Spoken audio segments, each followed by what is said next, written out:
Hi there, my name is Kevin Sticht, and welcome to the channel. Today is the very first video in this series. I want to make sure that we give you a basic understanding of common terms and technique. This is not meant to be in depth, it's just meant to be an overview. We'll get more in depth in later lessons, but today it's just to introduce terms so you're slightly familiar with them before we get into the lessons. I do want to preface this, make sure to watch this all the way through. Don't stop every 5 seconds, 10 seconds to try to understand something. Watch it once all the way through, and once you're done, then go back and use it as a refresher. But for the first time watching this, just make sure to go all the way through it and then go ahead and go back. Now, to establish some credibility, so you know a little bit about me, I have 20 years of experience playing percussion. So I started back in 2005 in middle school, and I just kept going with it. I have a bachelor's of music in percussion performance, which means I got a degree in how to hit things.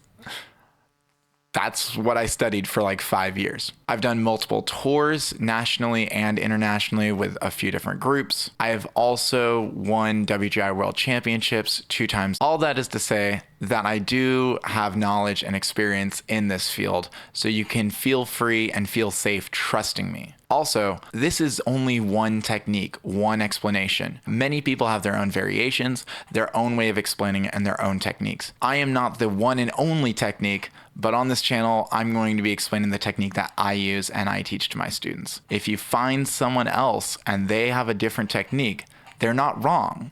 It's just a different technique. Let's dive into it. What do you need? So in order to go through these lessons, you need 4 things. It's going to be drumsticks, drum pad, a metronome, and a book. Now, what type of sticks do you need? Whatever, dude, as long as they match. Hopefully they match. If they don't match, it's gonna make things a little harder. I use Vic Firth 5Bs for pretty much all of my drumming. I would recommend that, but whatever. If you got a pair of drumsticks, that works. Next, you need a drum pad. There's a lot of different drum pads out there. Again, doesn't really matter as long as it works. You can use like the Remo soft pad heads. You can use like a heavy hitter Vic Firth pad. There's a variety of different pads out there. Feel free to use any of them. Third, you're gonna need a metronome. Now, a metronome can look like a lot of different things, but at the end of the day, all it needs to do is keep time. A free app that's out there is Metronome Pro. You don't have to buy the Pro, but you can. I use the Pro. It was like a few bucks. I bought the Pro version. It unlocks a lot of different tools, but if you're just starting out, you don't need it. Just make sure to get any metronome as long as it keeps time accurately, okay? It does.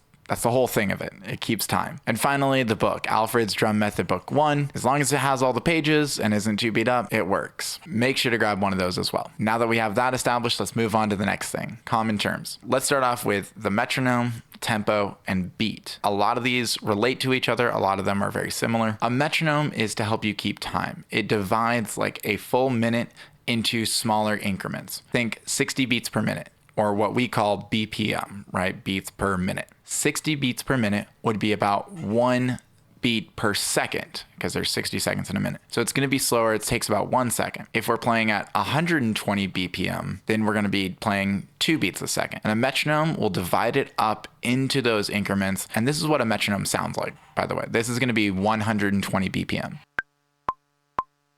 1, 2, 3, 4, 1, 2, 3, 4.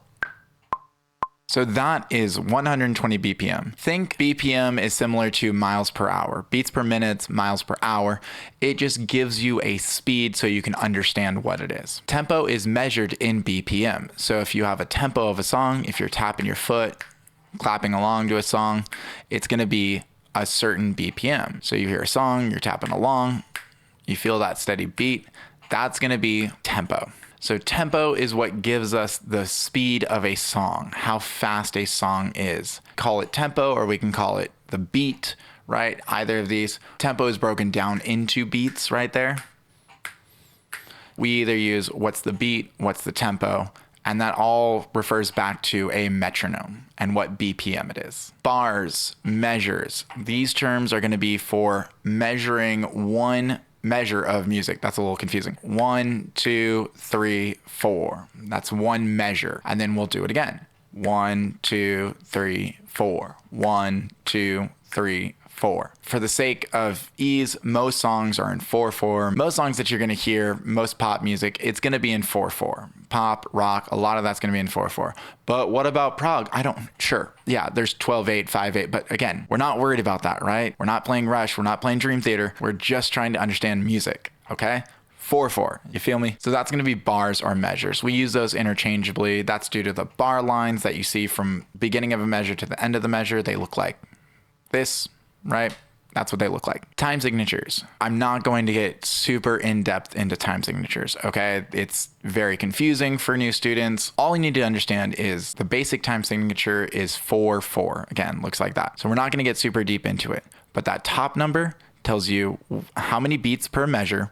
That's 4 beats per measure, and a quarter note gets 1 beat. So 4 quarter notes. Once we get to 3/4, 2/4, 6/8, all of those, we'll explain it further in detail, but just understand for now, 4/4 means 4 quarter notes per measure. Simplest way. Don't overthink it. Next, we got to talk about fulcrum, and I'm going to explain that to you in just a minute. The basic idea of a fulcrum is where you hold the stick, okay? So that's going to be your thumb and index finger right there. See that? See that little wiggly part where that stick pivots? That's the fulcrum. Easiest way. Don't overthink it, okay? These are basic terms. We'll get into it deeper later. Stickings. So sticking or stickings means what hand you're playing with. That's as simple as it is. Right hand or left hand. Those are your 2 options. Or both hands. That does happen occasionally, but it's not very often. Last, repeat signs, okay? So a repeat sign looks like this and this. You typically need 2 of them, okay? A beginning repeat sign and an end repeat sign. When you read some music, you see a repeat sign, go back to where this beginning repeat sign is. If you don't see one, great, go back to the top of the piece. Again, we'll get into that more later. Don't worry about it too much. All right, now we're gonna talk about technique, how to hold the stick, how to hit the drum, all of those good things. So we're gonna go ahead and switch cameras right now. Look at that, new camera angle, just like I told you. All right, let's go ahead and talk about technique. Now I'm gonna go big to small. So first off, we need to know how the arms move. We have like the big shoulder motion. We're not going to use any of that, okay? We are going to move from the elbow. So the arm movement up and down, that is 1 motion. Then from the wrist is number 2. That's our second motion. And finally, we can leave that wrist and just move those fingers, okay? So you can see that. Those are the 3 basic motions: arm, wrist, fingers. Now that we understand that, let's talk about how we hold the stick. Right here, you can see the index and the finger, the thumb and the index finger right there, they hold the stick. So again, that's the fulcrum. We're going to hold that. And if you need an idea of where to hold it on the stick, it's about 1/3 of the way back. You should see this much of the stick in the back of your hand. If you are looking at it from this angle, you can see just a hair sticking out. But what you don't want to do is you don't want to hold it all the way up here and have all this sticking out. You also don't want to have it looking like this to where you can't even see the back edge of the stick. So for our demonstrations, we're going to go ahead and put it like right behind that Vic Firth logo right there. You put your index finger there, put your thumb on the back end, stays in between, and you can see right there that knuckle, that first knuckle and pad of the thumb, like you're giving a little thumbprint. That's where it's going to rest. We want to make sure that that hand right there stays closed. We don't want to open like that, because when you play, it's going to go up into that gap. So make sure to leave that stick where it is. Make sure to leave that gap closed just like that. Those back 3 fingers, just wrap them around the back of the stick just like that. Should look very similar to like this. Again, don't overthink it too much, but that's what it should be looking like from the bottom. They just wrap around the stick. Same thing with the other hand. Now, as we keep drumming, as we keep going, you'll refine this, you'll get a little bit better. But for today, this is an overview of the technique. I don't want to go too in depth because we want to get to drumming. We talked about the motions, we talked about the fulcrum, we talked about those fingers wrapping around the back of the stick. Now let's talk about how to move them. I had to reposition it so it's in the right place. What you want is your center of body to be center of the drum, closest and the furthest point away. You also want to be centered with your body, and you want both legs on either side of it, or you can be standing. Either of those are fine. Next, we need to talk about up and down. So to play the drums, you need to move the stick up and down. In order to do that, we want to make sure that we're using the correct muscle groups. We don't want to use just arm. That's like those toy drummers that you see. We're not toy drummers. We also don't want to use just wrist or just fingers, right? We have to use a combination of both. I typically say 80, 10, and 10. So 80% wrist, a lot of wrist. Those fingers can relax and use a little bit of it, and those arms can move a little bit up and down, not that much, but about that much. we don't want it to be so limited. We don't want to lock anything in place. We want everything to feel natural and relaxed. We also want to make sure that our arms aren't thumb up, so we don't want the thumb up top. We don't want to use this grip, which is palms face down, thumbs to the side. Somewhere between, so go 1, go 2, and then somewhere between is going to give you a very comfortable feel. Just like knocking on a door, knock, knock, knock. That's the similar motion. You're not going to be turning like this. You're also not going to knock like who knocks like this? No one. So don't be fishing. Don't be like all the way over. There shouldn't be any tension in your hands. Just right over there. Up and down. The pathway, we want to make sure that we're going straight up and down. We want to make sure we're not slicing one way or the other. Now it might look a little strange on this lens, but you want to go straight up and down. I think that looks, yeah, that looks good.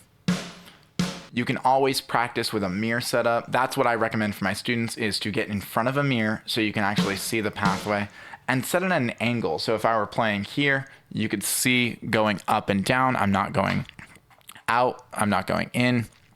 It's straight up and down. And you want to work it really slow too, and then gradually speed up, just like that. Same thing with the left hand, both hands, that's what you want to be doing. And if you have any questions, any comments, just let me know down below. Okay, I'm happy to answer if you get confused at any point along the way. So that's pathway. And then you always want to return to this position. So let's talk about our set position. We want to make sure that we're not too far in like this. Again, it causes our thumbs to get up. We don't want it too far out. It causes tension here. And then it's almost like you're turning a doorknob. You're just letting yourself in, right? No, knock first. So it's about a little ways in. There should be a slight gap between your elbow and the side of your body. We don't want it tight. We don't want it open. We just want a little bit of space. Let your arms hang down naturally. As we play, we just need to make sure it stays natural. The sticks should be in the center of the head. We don't want them too far forward. We don't want them too far back. We want it right in the center of the head. Sticks about an inch apart, and they should create this V shape. So again, if your elbows are in the right spot, they should naturally land in that V. We also want to make sure that the sticks are parallel to the rim, or just a little bit inwards of parallel. On a bigger drum, it definitely would be a little bit more out.